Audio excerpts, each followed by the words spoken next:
말씀하신 그런 부분을 때문에 어제 그 석 변호사가 또 이런 얘기도 했어요. 야당과 공수처가 긴밀하게 연결됐다. 이런 표현도 썼거든요. 어떻게 들으셨나요?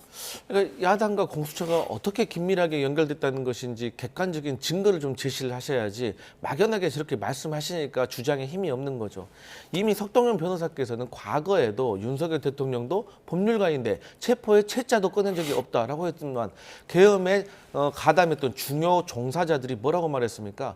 윤석열 대통령이 직접 전화해가지고 4명에서 1명씩 들고 나와라. 총을 쏴서라도 문을 부수고 의원들을 끌어내라. 이런 말씀을 하셨다는 정황들이 드러나고 있잖아요.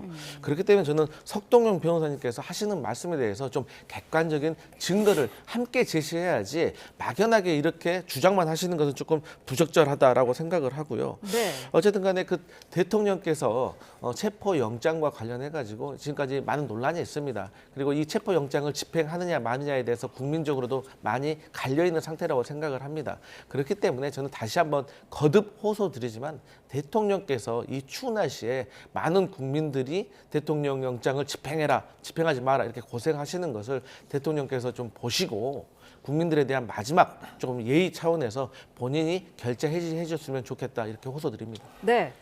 계엄 선포 목적이 달성되지 못할까 봐 대통령이 걱정하고 있다라는 언급도 어제 나왔는데 이거 어떤 의미입니까?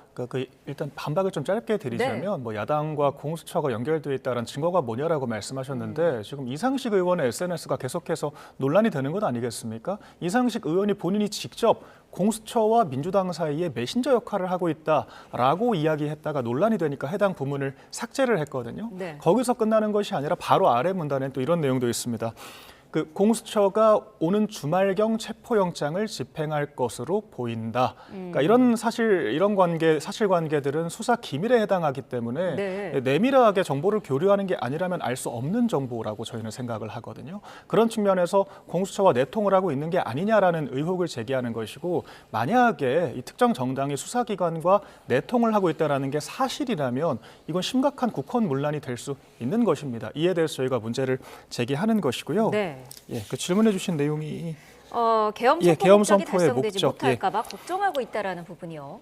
사실 저는 이 계엄의 성공이라는 표현은 적절한 표현은 아니라고 생각합니다. 아하. 결국에는 이 비상계엄이라는 것이 정치로 풀어야 될 것을 정치가 아닌 어떤 법적인 물리적인 방식으로 풀려고 한 것이기 때문에 저희 국민의힘에서도 이런 방식은 옳지 않다라고 일관되게 말씀을 드리는 것인데요. 네. 다만 이런 함의는 있을 것 같습니다. 사실 민주당이 3년 내내 지금까지 국무위원 검사들을 29차례나 탄핵소추안을 가결을 시켰고 예산을 감액하고 국정조사와 이제 특검을 통해서 계속해서 행정부를 압박해왔던 이 과정이 지금까지 충분히 부각이 되지 못한 것이거든요. 네. 그러나 이제 비상계엄을 계기로 해서 여러 지지층들이 지금 또 국민의힘 측에 결집하는 양상을 또 보이고 있지 않습니까?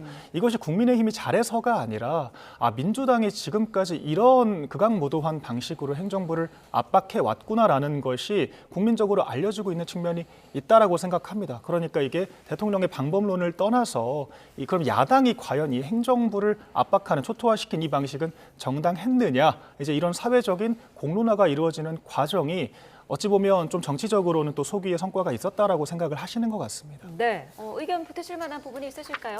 네, 이제 뭐 이상식 의원과 관련해서 말씀하셨으니까 조금 설명을 드리면요. 네. 이상식 의원 같은 경우는 물론 초선 의원으로서 조금 미흡했던 점은 저는 분명히 있다고 봅니다. 하지만 오늘 우리 이 토론에서도 저에게 물어보잖아요. 언제 영장 집행할 것 같냐? 어떻게 할 것 같냐? 그 정도 상식적으로는 누구나 예상을 할 수 있는 부분이거든요. 그리고 또 그렇게 따진다고 하면 이철규 의원에 대해서 지적을 안 할 수가 없습니다. 사실 이상식 의원 같은 경우는 행안위원입니다. 그렇기 때문에 우리 대변인께서 잘 아시겠지만 상임위원회에서 해당 기관을 불러가지고 현안 질의하고 그러한 과정 속에서 질문을 또 할 수 있는 겁니다. 하지만 이철규 의원께서는 먼 훗날을 생각하라. 이건 어떻게 잘못 들으면은 잘못 해석하면 협박으로 들 수가 있고 이분은 행안위원도 아닙니다. 하지만 경기지방경찰청장까지 하셨던 분입니다. 그렇기 때문에 이런 서로 간에 오해가 있는 것을 계속해서 물타기를 하게 되면은 사실 본질이 어긋나기 때문에 저는 이쯤에서 서로가 좀 그만둬야 된다라고 생각을 하고요. 네. 어쨌든 간에 대통령께서 계엄에 대해서 목적이 성공하지 못할 것 같다. 이거 정말 잘못된 말씀이시죠. 그리고 대통령께서 비상 계엄을 하신 이유가 야당에게 경고를 하고 또 이러한 것에 대해서 국민께 알리고 싶다고 했잖아요. 그러면 야당의 어떤 행동에 대해서 경고를 하시려고 했었냐? 예산을 삭감하고 정부의 인사들을 탄핵하는 거에 대해서 이 두 가지에 대해서 경고를 하려고 하셨다고 하셨는데 사실 그 담화문에도 보면 체코 원전 같은 경우는 90% 예산 삭감했다고 하는데 네. 그거 산업부에서 잘못된 거라고 얘기했습니다. 아니 우리가 가서 체코 원전 지어주는데 우리가 예산을 왜 세웁니까? 그리고 이 계엄이 지난 3월부터 계획이 됐다는 정황들이 드러나고 있는데 그때면 어떻게 민주당이 탄핵을 할 건지 예상을 하고 미리서 계엄을 선포하신 겁니까?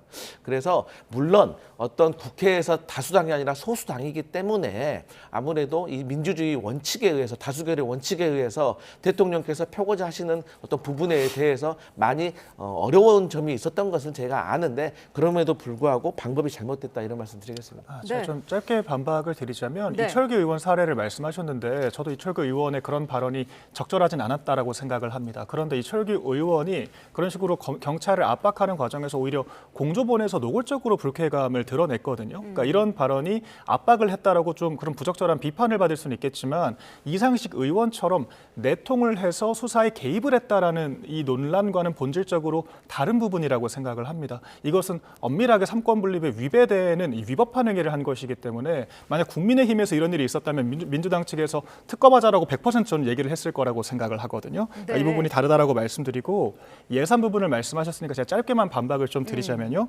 그러니까 민주당이 이 원전 관련 예산만 삭감한 것이 아니라 대왕고래 예산도 90% 이상 삭감을 했고요. 또한 특활비, 검찰 특활비와 대통령실 특활비를 전액을 삭감을 했고요. 또한 이 정부 예비비 있지 않습니까? 정부 예비비가 이번에 이 무한 이 공항 사고 같은 경우에 저희가 급작스러운 사고에 대응하기 위해서 이 정부 예산이 필요한 것인데 네. 1조 원이 넘게 삭감을 했습니다. 그렇기 때문에 사실상 이 국정을 마비시킬 목적으로 예산 삭감을 한 것이 아니냐 이런 문제의식이 있을 수밖에 없는 것입니다. 네. 네, 죄송한데 짧게, 짧게 제가 말씀드릴게요. 네. 대왕고래 프로젝트 예상 삭감한 것은 정말 윤석열 정부 도와준 거라고 생각하시면 됩니다. 그거 주도하려고 했던 업체 얼마나 미비했는지 잘 아실 겁니다. 그리고 검찰 특활비 얘기하셨는데요. 검찰 특활비는요. 이렇게 월세 주듯이 정기적으로 지청에다가 내리는 게 아닙니다. 그리고 정부 관리법에도요. 이것을 현금성으로 지원하면 안 된다고 되어 있습니다. 그럼에도 불구하고 다 쓰고 나서 국회에서 상임위에서 보고를 하겠다고 하면 저희 민주당은 드리겠다는 겁니다. 하지만 그조차도 안 하겠다고 하기 때문에 피치 못했던 조치였다는 점을 좀 이해해 주셨으면 좋겠습니다.